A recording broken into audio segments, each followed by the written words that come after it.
O objetivo do nosso café é a palavra do Senhor. Ela é lâmpada para os nossos pés e luz para o nosso caminho. Então, se nós queremos direção na nossa vida, precisamos da palavra. É legal orar? Muito, muito. Comunhão, falar com o Pai. É muito bom jejuar? Maravilhoso, porque tem castas de demônio que só se expelem com jejum e oração. Então, esses dois aí, se você quer ter autoridade no mundo espiritual, imprescindível, tem que orar e jejuar. Mas para você orar, você precisa conhecer a palavra. Senão você começa a orar um monte de patacada que você não sabe nem o que está falando, né? Já imaginou? Sem conhecimento da palavra, como vamos orar? Porque a Bíblia fala que nós ligamos na terra o que está ligado no céu, não é assim? Assim na terra como nos céus, não é assim a nossa oração? Então, para que nós liguemos a nossa oração na terra, tem que estar ligada, alinhada ao céu. Para eu ter uma oração alinhada ao céu, eu preciso conhecer a palavra. E não é conhecer só de ouvir falar, é mergulhar nela. Eu costumo dizer que não leiam a Bíblia, estudem a Bíblia, tá bom? Essa história aí de ler a Bíblia, gente, isso é para crente que tá mamando assim, chupetinha, né? Nem mamadeira não, tá lá nos primeiros dias de nascimento. Estudem a palavra, né? Nós somos mulheres, a maioria de nós já somos mães. Então, são mulheres que precisam, além de se cuidar espiritualmente, ainda tem um alicerce, tem que ser um alicerce da casa ainda, porque essa é a nossa função, né? O marido nos governa e nós governamos a casa, não é assim? É bíblico, tá? Se vocês não concordam com isso, vão ler a Bíblia e estudar, porque é assim que a Bíblia diz que nós sejamos. Nosso marido, ele é o esteio da nossa casa, ele é o suporte, então ele nos governa. Não é aquele governo malicioso, mas um governo de amor, porque a Bíblia fala que o homem ele tem que dar a vida por sua esposa, ele tem que amá-la a ponto de dar a sua vida. Então é um governo de paz, tá? Precisa ser um governo de paz. Embora talvez algumas de nós não tenhamos esse governo de paz, mas vocês não estão livres de chegar a ter esse governo de paz. É só orar, perseverar e terão esse governo de paz. Eu já tive um governo que não fosse de paz na minha vida. Por 30 anos eu orei para meu esposo voltar para Jesus. A ferro e fogo, não foi fácil. Dizer para vocês que é fácil um esposo que não conhece Jesus e não seguia os caminhos do Senhor Jesus, dizer que é fácil, não foi fácil. Mas Deus me deu graça. E uma oração que eu sempre fiz em todos esses 30 anos de oração é: Senhor, não me deixar de amá-lo. Porque é muito fácil a gente começar a odiar quem maltrata a gente, quem não nos ama com o devido amor. É muito fácil deixar de amar. E essa era a minha oração: Senhor, não deixa que eu deixe de amá-lo, porque eu casei para amá-lo, né?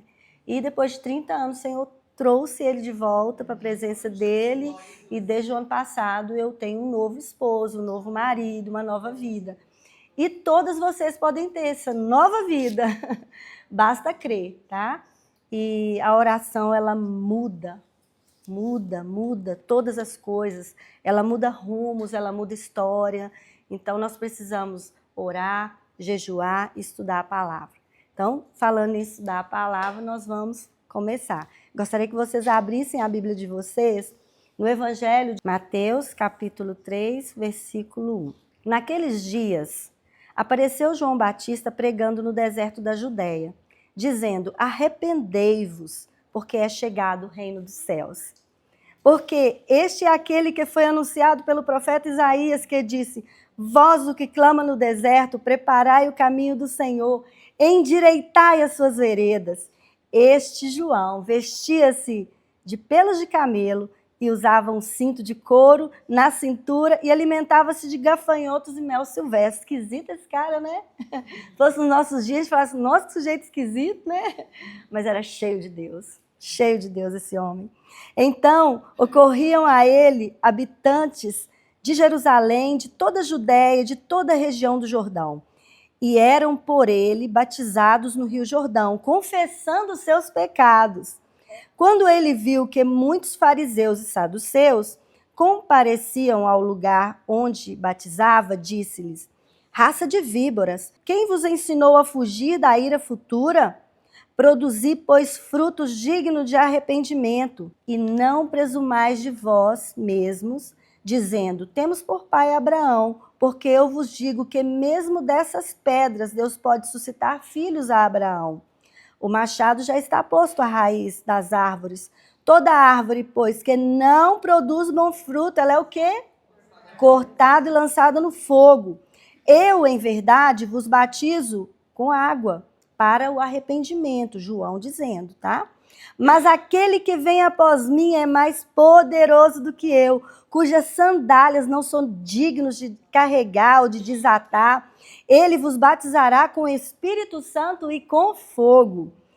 Ele tem a pá na sua mão e limpará a sua eira. Recolherá no celeiro o seu trigo e queimará a palha no fogo inextinguível. Então veio Jesus da Galileia encontrar-se com João junto do Jordão para ser batizado por ele. Esse é o nosso texto de hoje. Só que esse texto ele começa assim: naqueles dias, que dias são esses? Jesus havia nascido, Jesus já estava vivendo lá em Cafarnaum, Jesus estava crescendo e o ministério do Senhor Jesus estava ali começando. Então, nos dias em que o ministério do Senhor Jesus estava começando na terra, a Bíblia diz para nós, em Levítico, capítulo 4, versículo 3, assim: da idade de 30 anos para cima, até os 50 anos, será todo aquele que entrar neste exército. Que exército é esse? Para realizar o serviço da tenda da congregação. Não é um exército de luta, tá? É o exército de sacerdotes, o ofício sacerdotal. Quando Deus estabeleceu isso para Moisés lá em Levítico, ele estava estabelecendo o ano em que um homem poderia entrar para trabalhar no templo. Então ele era preparado dos 12 anos no Bar Mitzvah até os 30 anos, para depois então ele começar a ministrar, a limpar sujeira do sangue, porque para quem pensa que levita é só cantar, tem que limpar a sujeira também, porque os levitas eles faziam tudo isso. Eles limpavam a sujeira, tinham que escorrer o sangue, pegar o sangue, sujava as mãos, lavava as mãos. Então não é só a parte boa de cantar. Cantar é maravilhoso. Quem que não gosta de cantar, gente? A gente pode até não ter voz para cantar bonito igual a da Xerri, mas que a gente gosta de cantar, a gente gosta, porque cantar faz a gente ficar feliz. Mas o serviço oficial dos levitas englobava muitas coisas. E, na verdade, se nós pegarmos aqui, o ministério do Senhor Jesus está começando aos 30 anos. Por quê? Ele foi preparado para quê? Para cumprir toda a lei. Lembra que ele disse: eu não vim abolir a lei, eu vim para cumpri-la. Eu vim fazer cumprir toda a lei. Então, Jesus não veio aqui mudar as leis, porque quem deu as leis a Moisés foi o próprio Deus, foi o Pai. Então, ele veio aqui fazer as coisas ficarem nos seus devidos lugares. Nos tempos de Jesus, quando ele chegou aqui, naqueles dias que está nesse texto, eles guardavam o sábado de maneira totalmente deturpada. Na verdade, a guarda do sábado era um dia que as famílias tinham que se reunir, cada família com seus filhos, e ali ministrar um dia de sábado descansando na palavra. João está exatamente falando para fariseus e saduceus. O Senhor Jesus veio aqui para confrontar os erros da interpretação das leis. Na verdade, o Senhor Jesus veio aqui cumprir as leis, fazer com que cumprissem de maneira correta.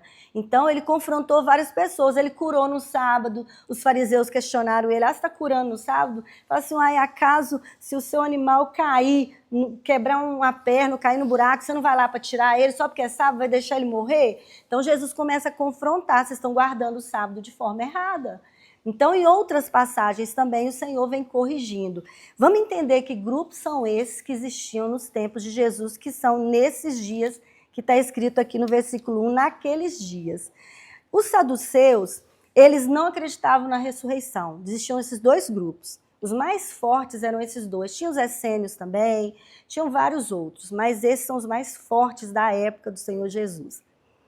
Esses saduceus, para começar, eles não acreditavam na ressurreição. Isso está escrito lá em Mateus 22, 23, vocês podem conferir, tá? E eles eram céticos. Embora acreditavam que deveriam seguir a lei de Moisés, eles eram céticos. Eles pegavam parte da lei, cumpriam, a outra parte eles achavam que não tinha que cumprir. E para eles, o Messias seria um alvo de prosperidade. Para esse grupo, eles achavam que o Messias tinha que vir num contexto muito próspero. E não foi assim que o Senhor Jesus veio em sua primeira vinda, né? Ele veio humilde, montado num jumentinho, e nós já sabemos o contexto disso. Ele veio ali para cumprir o que estava escrito nas profecias dos profetas do Antigo Testamento.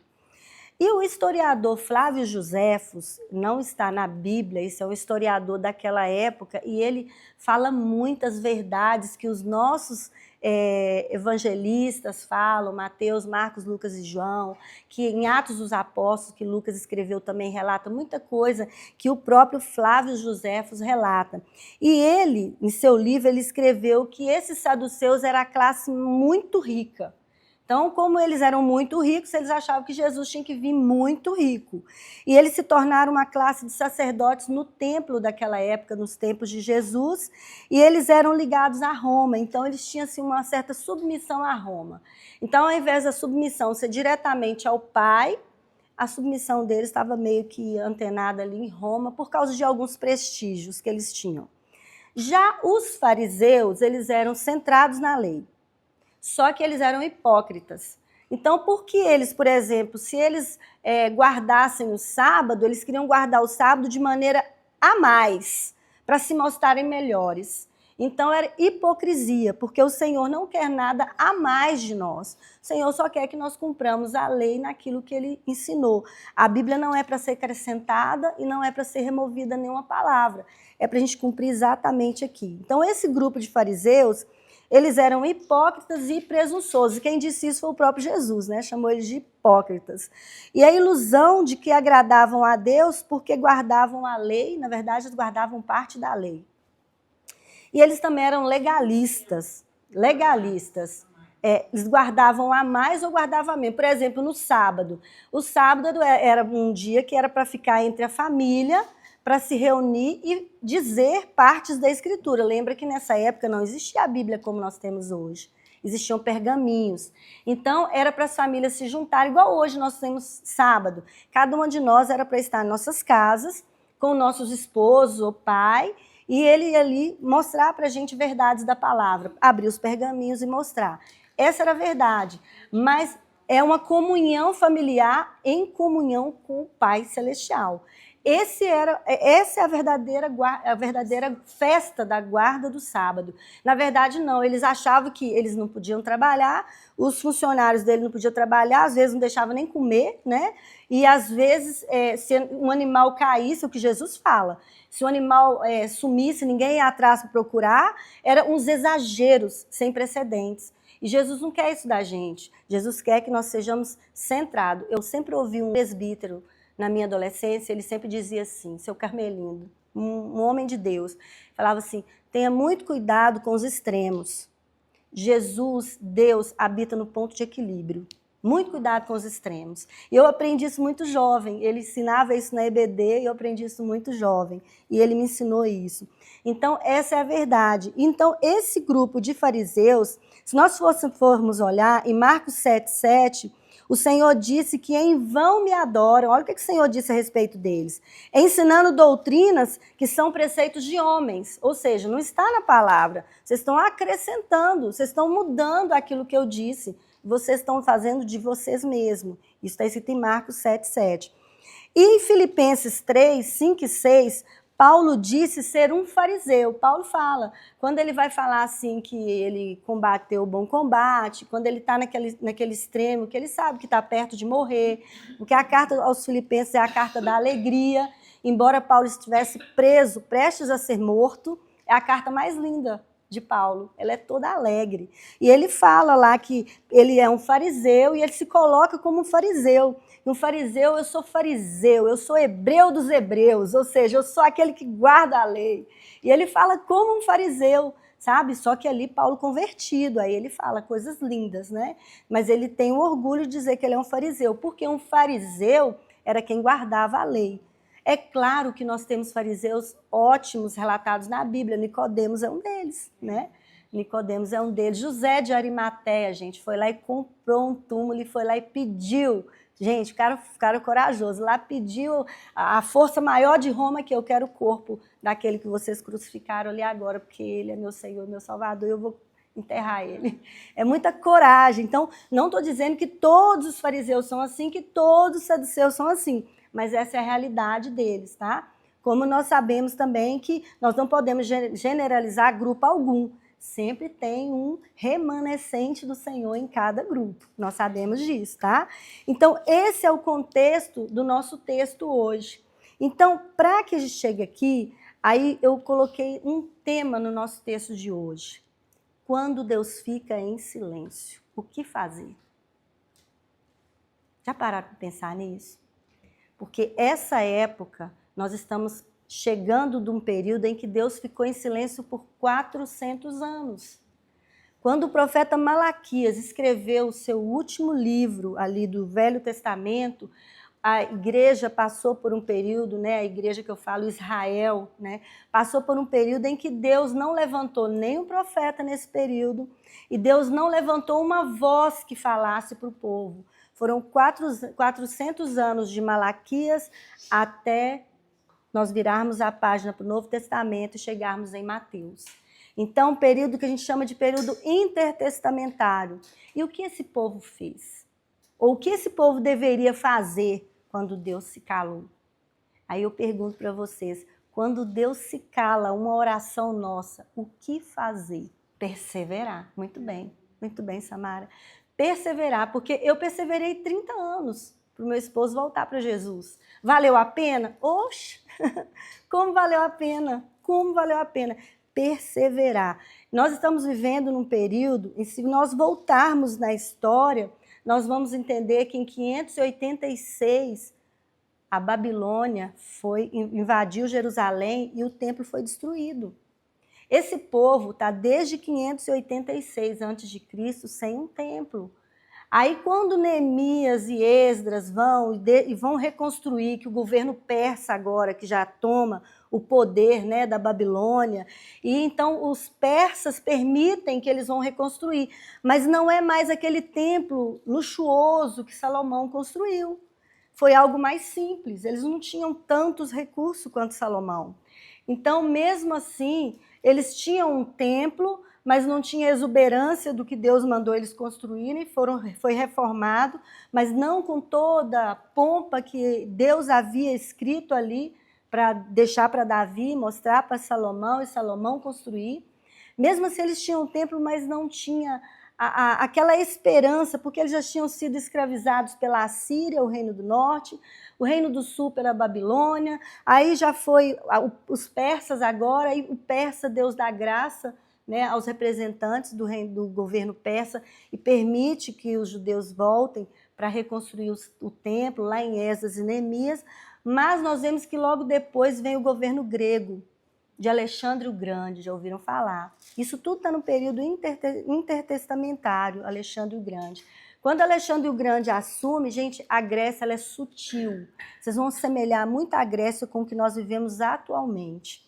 Os gregos, eles não lutavam contra os judeus com armas, eles lutavam contra os judeus com ideologias. Tem algo semelhante que nós vivemos hoje? Então, eles não pegavam armas para açoitar os judeus, eles pegavam ideologias. Então, foram implantando ideologias. Ideologias são sofismas, são mentiras com caras de verdade e que vai se implantando no meio de um povo e daqui a pouco aquilo parece ser verdade. Viu o perigo de um sofisma? Cuidado para que hoje não estejamos vivendo sofismas no Evangelho. Um evangelho deturpado, porque nós ouvimos de um, ouvimos de outro. Gente, sejam crentes bereanos, pelo amor de Deus. Mulheres, sejam crentes como os crentes de Bereia, que conferem a Bíblia e conferem o que eu estou falando com vocês. Lembra que eu estou dando textos? Confiram, porque nós precisamos estar centrados na palavra. Então, nessa época, a Grécia dominava os judeus com essas ideologias. Então, quando Roma pega o império que Alexandre o Grande morre e que 2 dos generais dele assumem os 2 reinados, na verdade, se adequam a Roma, esses 2 generais, os Ptolomeus e Seleucidas são os mais fortes, eram 4, mas esses 2 subsistiram, e eles, então, ligam-se a Roma e Roma continua na mesma sutileza da Grécia. Quando Jesus veio, ele nasceu, viveu, passou os 30 anos, né, com um aprendizado normal para mostrar para nós que ele viveu aqui como 100% Deus e 100% homem. Ele sofreu as nossas dores, ele viveu o que nós vivemos aqui, teve as nossas aflições, embora ele foi 100% um homem santo, sem pecado. Mas ele sofreu tudo que nós sofremos hoje. Então, para cumprir isso, ele então, aos 30 anos de idade, ele aparece nesse texto aqui, do capítulo 3 de Mateus, diante de João. Se você pegar de Gênesis 3,15, quando Deus aponta para Jesus, até ele apresentasse para João Batista, toda a Bíblia passada, daqui para trás, é apontando para o Cordeiro. Tudo apontando para o Cordeiro de Deus que tira o pecado do mundo, que é Jesus. Então, todo o sacrifício no templo degolava o Cordeiro, o sangue dele, era representando ali o Senhor Jesus. Quando a gente chega nesse texto, é como se João Batista olha para Jesus e fala assim: eis o Cordeiro de Deus que tira o pecado do mundo. Ele chegou. Aquilo que vocês apontavam tão distante, olha ele ali, ele chegou. É como se João Batista trouxesse uma esperança para esse povo. E, gente, vou falar com vocês uma coisa. Tinha muitos grupos, eram muito divididos os judeus. Diferente de hoje, nós, né? Quantas igrejas nós temos, hein? Quantos nomes? Parece que nós estamos vivendo nossos tempos, né? A mesma história. Você vê como que nós, humanamente, nós temos a mania de nos dividirmos. E isso é muito triste. Mesmo assim, Deus nos ama e Ele cuida de cada igreja, cuida de cada um de nós, tá? Só para mostrar para vocês as coisas que são muito paralelas. E mesmo assim, imagina, João Batista era para estar no templo, ele era um levita. Ele era, na verdade, para estar no lugar de Anás ou Caifás. Ele era para estar lá, mas ele não conseguiu ficar no meio da podridão que eles viviam, porque eles foram chamados de sepulcros caiados, gente. Eles foram chamados de muitas coisas. O Senhor Jesus confrontou eles piamente, de frente, porque eles estavam no templo, mas fazendo coisas que não agradavam ao Senhor. O Senhor Jesus chegou um dia no templo e derrubou mesa. Vamos acabar com essa bagunça aqui, que é isso? A minha casa não é comércio, a minha casa era chamada o quê? Casa de oração. E o Senhor Jesus faz isso. Então, nós estamos vivendo aqui num contexto em que o Senhor Jesus já estava colocando as coisas no lugar, ou pelo menos mostrando o lugar certo de todas as coisas, e o João Batista mostra para todo mundo: esse é o Cordeiro de Deus que tira o pecado do mundo.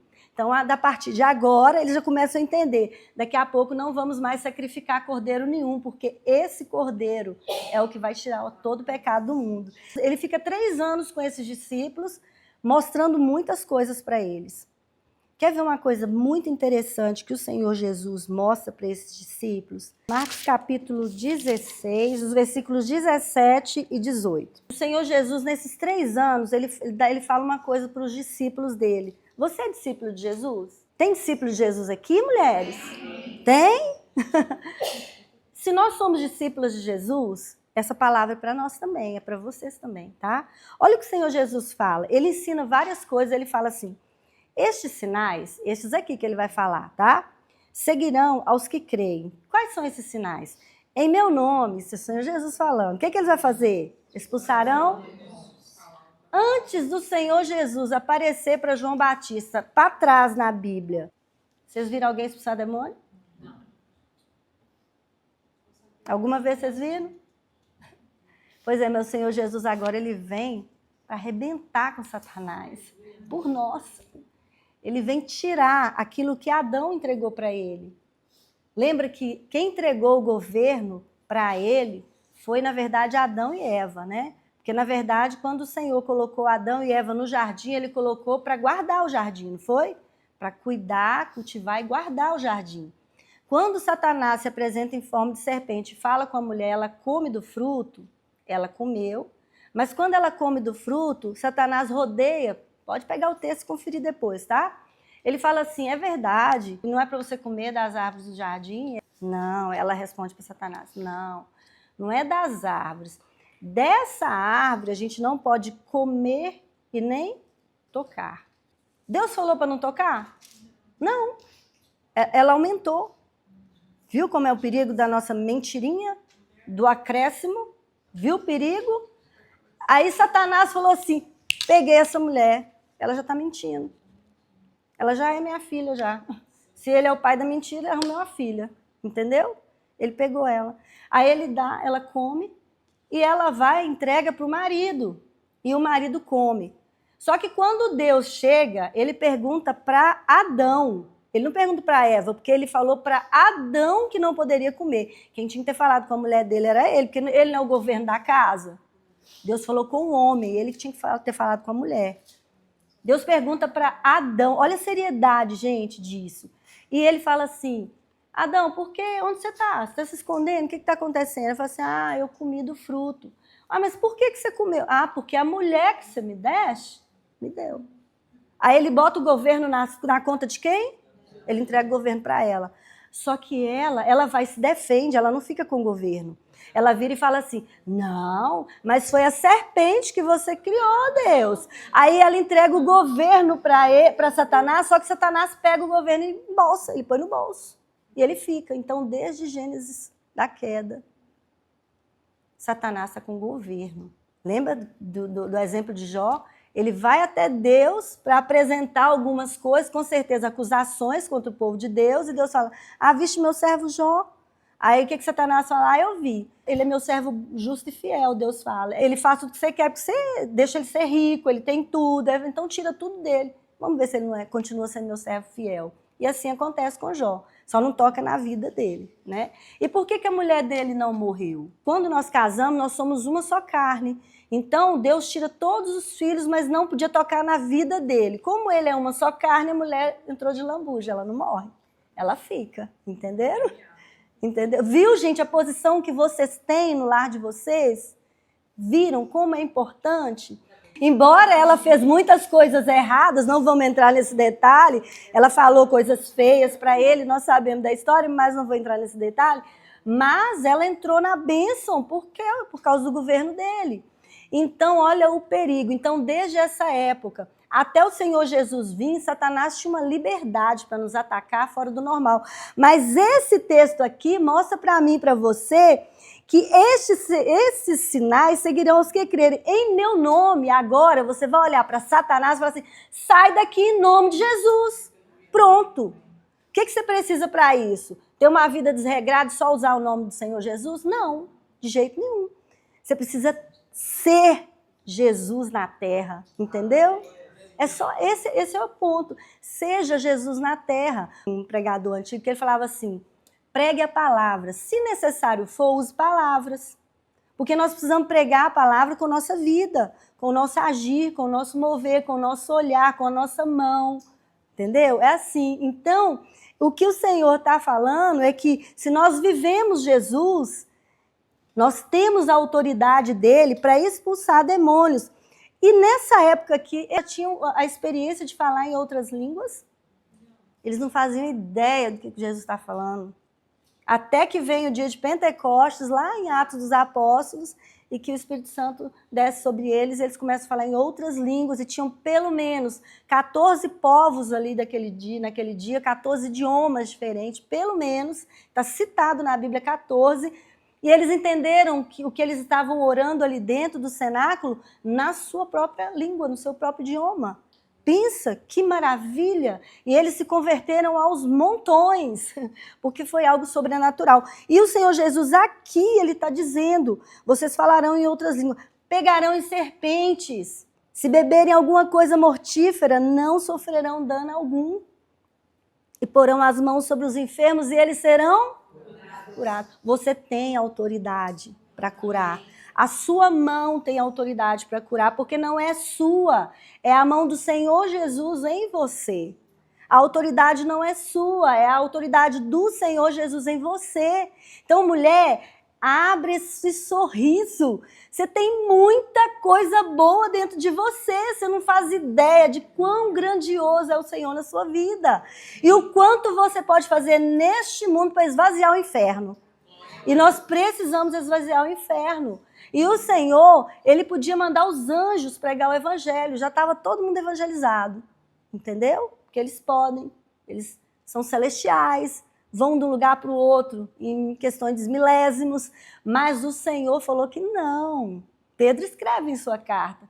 Os anjos prescrutam essa característica nossa de ser pregador do evangelho. Eles querem, mas o Senhor disse que não, essa dádiva é nossa.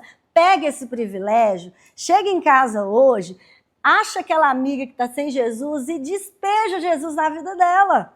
Do seu filho, do seu pai, quem tem pai vivo, quem tem mãe viva, eu não tenho mais, mas fiz o meu papel. Sei que vou encontrar com meu pai, com minha mãe na eternidade, para a honra e glória do Senhor Jesus. Então, faça o papel de vocês. Levem Jesus para seus familiares. Não deixem eles se perderem. Pensa quão grandioso é isso, a autoridade que o Senhor pode te dar. Agora eu quero que você abra a sua Bíblia na primeira carta aos Coríntios. Paulo escreveu uma carta à igreja de Corinto. E vamos ver o que Paulo fala com essa igreja. O contexto dessa carta, nessa época, vamos colocar que nós somos todos da mesma igreja. Nós estamos na comunidade de Corinto, tá? Vamos nos colocar lá. E só que duas irmãs entram em contenda por algo. Às vezes montam uma sociedade, vamos dar um exemplo de uma sociedade, e não dá certo. Aí elas começam a contender e levam para o tribunal da cidade de Corinto. Esse é só um exemplo, tá? Não é essa situação exatamente, mas eu estou dando um exemplo. E nesse contexto de duas pessoas estarem contendo, leva para o tribunal e Paulo chega e fala assim, espera aí, é você e você, né? As duas que estão contendendo, né? Vamos fazer o seguinte, acaso nós não vamos fazer coisas muito grandiosas no céu e vocês aqui na terra não podem julgar as causas dessas duas irmãs? Vocês não podem não? Como igreja, vocês vão deixar elas ir lá para o tribunal, lá fora, escandalizar o nome do Senhor Jesus, que vão falar assim, são duas crentes que estão se desentendendo, são duas seguidoras de Jesus, vocês vão deixar lá fora. E olha o que Paulo fala na primeira carta, no capítulo 6, o versículo 2. Não sabeis que os santos... Tem santo aqui, gente? Não sabeis que os santos hão de julgar o mundo? Ei, quem vai julgar o mundo? E quem é os santos? Olha que maravilha. Então, não sabeis que os santos hão de julgar o mundo? Ora, se o mundo deve ser julgado por vós, tá? Porventura sois indignos de julgar coisas mínimas e insignificantes que é a causa de duas irmãs que estão contendendo? Olha olha a pérola que Paulo dá para a gente nesse texto. Paulo está chamando a atenção numa igreja, mas dá para a gente um discernimento, uma conotação grandiosa de como nós seremos tratados no reino dos céus. E ele ainda acompanha, tá? Acompanha o texto, no 3. Não sabeis que julgaremos os anjos? Oi? Que anjos são esses? São os anjos caídos. Porque anjos que trabalham ao nosso favor, anjos regidos pelos céus, não precisa de julgamento. Então, esses anjos são caídos. Quanto mais as coisas concernentes a essa vida. Gente, se você e eu vamos julgar os anjos caídos, tem noção do quanto Satanás tem ódio da gente? Quando ele olha para mim e para você, ele fala assim, você vai me julgar, eu vou te derrubar e você não me julga. Você está entendendo? Essa é a estratégia dele. Quanto mais de nós ele derrubar, quanto mais de nós ele fizer cair, ele se sente abastecido da maldade dele. Porque ele sabe, gente, se tem alguém que conhece a Bíblia muito bem é Satanás. Porque ele está aqui há muitos e muitos e muitos anos. Ele viveu muitos e muitos e muitos tempos que nós não vivemos. Nós conhecemos através das Escrituras. Ele conheceu por estar nos tempos, tá? Nas épocas. Então, você e eu vamos julgar o mundo. O grande julgamento do trono branco que está lá em Apocalipse, eu e você estaremos lá. Agora, a minha pergunta é, você quer estar lá como alguém que vai julgar ou como alguém que está no banco de réu para ser julgado? Essa é a minha pergunta para você. O que você deseja da sua vida? Você quer julgar ou você quer ser julgada? Gente, seguir a Cristo é tão gostoso, é tão gostoso. Uma amiga nossa esses dias, a Leti olhou para mim e falou assim, Eu estou num primeiro amor tão grande, tão grande, tão grande, que eu tenho até medo de acabar, porque eu vejo que crentes muito antigos, às vezes, não tem mais esse primeiro amor, que ela bota um hino e se joga no chão no louvor, e ali ela se derrete. Sabe aquela fase gostosa? Aí ela olhou para mim, eu estou com medo disso acabar. Eu olhei para ela e falei assim, eu sou crente há 46 anos. Não acabou em mim, não. Ai, que bom, que coisa boa ouvir isso. Porque é gostoso ouvir isso, porque o medo dela é acabar, porque ela convive com pessoas que têm muito tempo e que às vezes ela vê que já acabou. Então eu peço a você, se o primeiro amor acabou, volte para ele correndo. Se ele ainda está aí, não deixe essa chama apagar. Porque viver com Jesus só tem a ganhar. Gente, vocês vão olhar para Satanás e falar assim, sai daqui. Só a sua presença vai expulsar ele. Porque onde um crente cheio do Espírito Santo chega, Satanás não pode fazer gracinha. Ele não tem autoridade para fazer. Na sua casa, ele não tem autoridade para entrar, a não ser que você dê essa autoridade para ele. Eva deu autoridade. Ela deu. Aí a casa dela desordenou. Aí eu pergunto, você dá autoridade para ele? Se você der, ele vai entrar e vai fazer uma lambança. Então não dê. Não dê. Seja cheia do Espírito Santo. Seja cheia de Deus. Como é que você vai ser cheia do Espírito Santo? Palavra, palavra, palavra, palavra, palavra, oração, oração, jejum, jejum, palavra. É um trio. Não tem como você fazer um, não fazer os outros dois. Não tem como fazer dois e deixar um para trás. Não tem como. Tem castas de demônio que na sua casa ou em alguém que você ama muito, que você tem autoridade para expulsar, só vai sair com jejum e oração. Então, às vezes, você está lutando com forças erradas, com armas erradas. O jejum precisa ser praticado. Jejuar, gente, não é gostoso, não. Quem fala que é doido. Não é, não. Ficar sem comer não é bom, não. Se tem uma coisa boa nessa vida é comer e dormir. É muito bom. Então, mas nós precisamos praticar isso. Então, sejam as mulheres que Deus quer que nós sejamos. Então, nesse mesmo espírito de recebimento da palavra que nós estamos, quero trazer para vocês a memória algo que vai trazer esperança. Está lá em Êxodo 12 e nós vamos participar da ceia do Senhor. Às vezes a gente participa da ceia do Senhor e não sabe nem para que serve. Tem até igrejas que só deixam participar quem é daquela igreja, né? Mas a maioria é aberta para todos que estão ali, que estejam em comunhão com o Senhor. E eu quero falar algo para você. Servir ao Senhor Jesus é algo prazeroso, como eu disse para vocês. Eu tenho 46 anos, eu aceitei Jesus aos meus 5 anos de idade e nunca deixei o Senhor Jesus. Então, 46 anos eu ando com Jesus. E eu não fui uma adolescente normal. Eu falo que a Bequinha, ela me lembra muito eu, né, nessa idade. Gente, a Beca estava aqui com a gente ontem estudando Apocalipse. Olha a idade dessa princesa. Eu me vejo na vida da Rebeca. Porque eu era, assim, curiosa. O livro que eu mais li na adolescência foi Apocalipse. Porque eu queria entender quando o meu Senhor voltaria, entendeu? Porque o dia, a hora eu não sei, mas o tempo eu posso ver os sinais, porque ele disse que ele deixaria sinais para nós. E os sinais, gente, estão mais nítidos que nunca.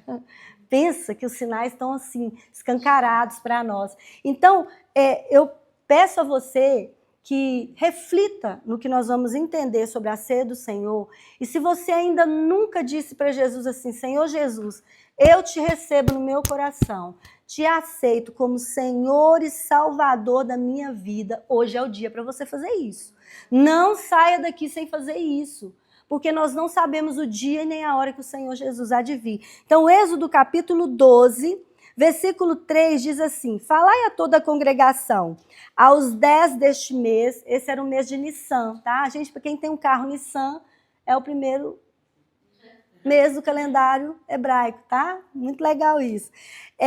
Falar a congregação, aos 10 deste mês, cada um tome um cordeiro para si. Aí lá no versículo 5 fala assim, o cordeiro ou o cabrito será sem mácula, sem defeito, tá?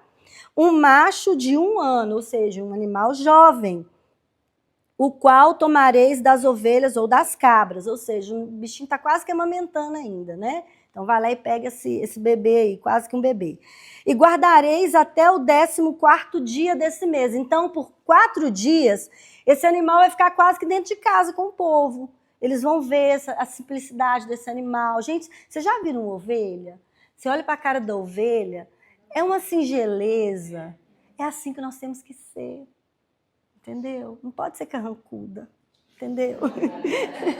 Entendeu? Singeleza. Então você vai andar com aquele animalzinho assim, ó, dentro de casa, no lateral da casa, do lado de fora que seja, mas são 4 dias você vai andar com aquele animalzinho, olha que delícia. E aquele animalzinho vai ficar ali. Só que fala assim no 6. E guardareis até o 4º dia desse mês, o sacrificará à tarde, ou seja, à tarde no 14º dia você vai sacrificar. E o que acontece naquela noite do 14º dia? Qual é esse contexto aqui? Das 10 pragas do Egito, tinha acontecido já 9. A 10ª praga ia acontecer nessa noite. À tarde eles iam sacrificar o cordeiro, iam pegar o sangue, passar nos umbrais das portas, o anjo da morte ia passar por todo o Egito e na terra de Gozen, aonde os hebreus viviam, e ali ia matar todos os primogênitos. E o Senhor havia falado para Moisés e avisar Faraó que ia acontecer isso. E mesmo assim eles teimaram e não fizeram. Os egípcios que acreditaram, colocaram em suas portas, o anjo da morte passou e não matou. Porque estrangeiros foram com o povo. Vocês podem ler depois, vão ver, tá? Então, pessoas conheceram o Deus de Israel ali, gente, é maravilhoso isso. Só que naquela noite, eles tinham que assar aquele animalzinho, comer, se abastecer, tá? Porque a noite ia ser tensa, gente. Pensa o que eles iam enfrentar pela frente. E de repente, passa o anjo da morte, mata todo mundo e Faraó fala, manda esse povo embora, que agora chega, mataram meu filho. Então, o primogênito dele morre e, gente, o primogênito do Faraó era um semideus, né? Porque Faraó, ele se achava Deus. E o filho seria um semideus, com letra minúscula, tá? Porque ele que herdaria o trono. Então, tipo assim, é como se matasse a divindade deles, né? E além de ser o amor paternal, né? Então, deixa esse povo ir, esse povo vai. Então, pelo caminho do deserto, quantos anos eles ficam no deserto? Nesse período vem o tabernáculo, Deus dá o tabernáculo. Só que dentro desses 40 anos, Deus disse para eles um versículo muito legal. Olha o versículo 14. E este dia vos será por memorial. Que dia é esse? Essa noite. O dia que esse cordeiro foi sacrificado. Será por memorial. E celebrareis por festa ao Senhor nas vossas gerações. O celebrareis por estatuto perpétuo. Tem mudança? Você muda o estatuto perpétuo? Não muda? Não muda. Então, nós comemoramos a Páscoa hoje por estatuto perpétuo. Então, nós vemos que esse povo vão e por 40 anos, todo dia, 14, sacrificava o cordeiro do primeiro mês, que é Nissan, e depois, no dia 15, era um feriadão, tá? Que é o Pessá, era um feriado de Páscoa, e sempre foi comemorado assim. Gente, nossa cultura brasileira, americana, totalmente deturpada. Nossa Páscoa é totalmente errada, a data está no lugar errado, tem que ser um domingo, nem sempre vai ser um domingo, porque tem uma data. Se tem uma data, não vai ser domingo todo ano, então está tudo errado. Nossa cultura comercializou todos os feriados por causa de dinheiro, por causa de mamon, Deus do dinheiro. Tudo assim, ideologias implantadas nas nossas mentes até hoje. Então, é um estatuto perpétuo. Só que quando o Senhor Jesus vem, lá naqueles dias de João, que nós acabamos de ler em Mateus, o que acontece? O Senhor Jesus, ele morre exatamente naquela semana do sacrifício da Páscoa. Porque ele é o Cordeiro de Deus que vai tirar o pecado do mundo naquela situação. E é ele quem tirou o pecado do mundo. Então, toda acusação e domínio que Satanás tinha no passado, quando ele vê Jesus nascer, andar, aprender e ele morrer, pensa, Satanás estremeceu, gente. Do jeito que a terra estremeceu, Satanás estremeceu. Quando Jesus morreu e quando ele ressuscitou, então? Pensa, todos os pecados nossos foram pagos ali na cruz. E foi exatamente próximo ao feriado da Páscoa. Porque quando Jesus entra na porta das ovelhas, essa porta das ovelhas era onde o sacerdote saía. Quem já foi em Jerusalém sabe disso, tá? Eu vi essa porta pessoalmente. Você sai de Jerusalém, sai pela porta das ovelhas, o pasto fica bem perto, naquela época era assim, pegava essa ovelha e entrava pela porta das ovelhas. Quando Jesus entra em Jerusalém, na semana que ele vai morrer, ele entra montado no jumentinho em qual das portas? das ovelhas. Olha que engraçado. Coincidência, né? Não existe coincidência no céu. Para Deus não existe coincidência, tá? É exatamente cumprindo toda a profecia, que Ele é o Cordeiro de Deus que tira o pecado do mundo. Esse é o nosso Jesus, entenderam? Então, a partir daí, ele pede os discípulos para preparar a Páscoa, tem todo um contexto, tem 2 jumentinhos lá. Vocês vão ler a Bíblia, tá? Vou dar trabalho para vocês, vão lá ler a Bíblia. Então, nesse contexto, ele ceia com os discípulos. Naquela noite ele fala, gente, um de vocês vão me trair, tá? Aí todo mundo fica assim, oi, como assim alguém de nós vai te trair? Porque Deus conhece o coração, gente. O coração de Judas, ele já era corrupto, ele roubava. Lucas relata isso, tá? Ele roubava das ofertas que eles recebiam. Então ele já tinha um coração. Deus conhece o nosso coração. Não adianta fazer tudo bonito, não adianta aparentar uma santidade excessiva. Deus conhece o nosso coração, entendeu? Deus não quer aparência, Deus quer coração quebrantado e contrito. É disso que ele tem prazer. Então, naquela noite, Judas fala assim, então sou eu? Aí ele fala assim, tu dissestes, né? A resposta de Jesus é, tu dissestes. Então, naquela noite ali, Jesus já sabia, ele fala, é necessário. Vai e faz depressa o que você tem de fazer, né? Porque é necessário que eu morra e que ao 3º dia eu ressuscite. Então, ali, naquela última celebração da Páscoa de Jesus, era para a gente parar de celebrar a Páscoa porque ele morreu? Não, é estatuto perpétuo. Então, todas as vezes que nós fazemos isso, nós relembramos também da morte e ressurreição de Jesus. Agora ficou mais forte, ficou mais firme. Poxa, agora eu tenho que celebrar a Páscoa, lembrar do livramento que Deus deu nos hebreus através, né, do Egito, escravizando o povo. Agora eu também tenho algo especial, que é o meu Senhor, o meu Salvador, que morreu na cruz por meus pecados. Então eu preciso agora com mais eficácia celebrar. Então eu pergunto para você mais uma vez, se você ainda nunca disse para Jesus, dentro do seu íntimo, Senhor, eu te recebo como meu Senhor e Salvador. Aquele que era, que é e que há de vir, aquele que vai vir um dia nas nuvens com poder e grande glória. Hoje é o dia para você dizer isso. Você é o meu Senhor e Salvador. Tu és o meu Senhor e Salvador, tá? Eu gostaria que você baixasse sua cabeça. Ninguém olha para ninguém, tá? E eu gostaria que a gente fizesse uma oração. Todas vão repetir comigo, tá bem? Todas vão repetir. Senhor Jesus, eu tenho alegria de te amar. Tu és tudo na minha vida. És o meu respirar, o meu assentar, o meu mover. Senhor, te amo. Eu te recebo, Senhor Jesus, como meu Senhor e Salvador. Eternamente.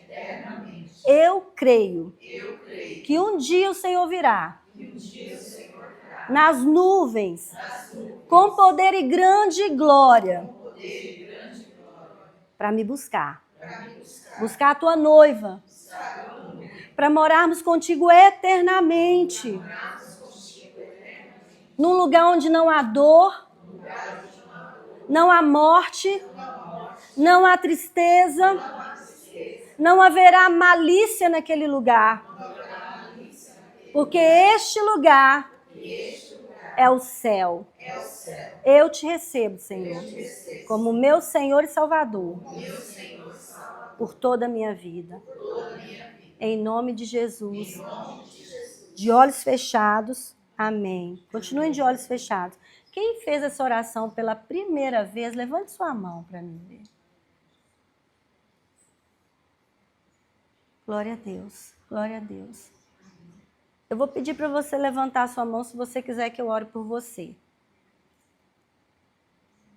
Amém. Amém. Pode vir até aqui? Pode. Amém. Traz ele. Eu aceitei Jesus nessa idade. Quantos anos ele tem? 4. Traz ele. Eu aceitei Jesus aos 5 anos de idade. Glória a Deus. Vem cá. Vem cá. Vem cá. Vem, mãe. Fica com ele aqui. Eu vou orar por vocês dois, tá? A Bíblia fala que se nós confessarmos com nossa boca e com o nosso coração nos acreditarmos que o Senhor Jesus é Senhor e Salvador, nós seremos salvos. Você já fez isso, a confissão, tá? Eu vou orar por você. Qual que é o seu nome? Estela. Estela, e ele? Rafael. Rafael. Pai, eu coloco diante do Senhor a vida da Estela e do Rafael nas tuas mãos. Senhor, nós vamos participar da ceia do Senhor. E gratos a Ti, porque 2 vidas não vão se perder mais. Porque eu sei que o Senhor, nessa hora, está escrevendo o nome deles no livro da vida. E quando esse nome, os 2 nomes estiverem ali, nada mais poderá tirar, Senhor. Porque quando o Senhor escreve, o Senhor traz também mudança de vida. Em nome de Jesus. Amém. Amém, amém, amém, amém. Deus te abençoe, Pai. Deus te abençoe, irmão. Seu nome está escrito no livro da vida. Agora é estudar a palavra para não pecar, para andar nos caminhos do Senhor. E essa criança, vem cá. Dá um abraço na tia, delícia. A tia recebeu Jesus quando tinha quase a sua idade. A tia viu um filme vendo Jesus subir nos céus. E ali a tia perguntou à minha mamãe, você pergunta à mamãe quem é Jesus, e ela vai te mostrar direitinho, tá bom? E voe alto na presença de Deus. Todo tempo tu és tão bom, com todo fôlego me tem. Pega o pão também. Pão também. Pega o pão. Tem que pegar. Pega os 2, o pão e o vinho. Você irá, Senhor, bondade me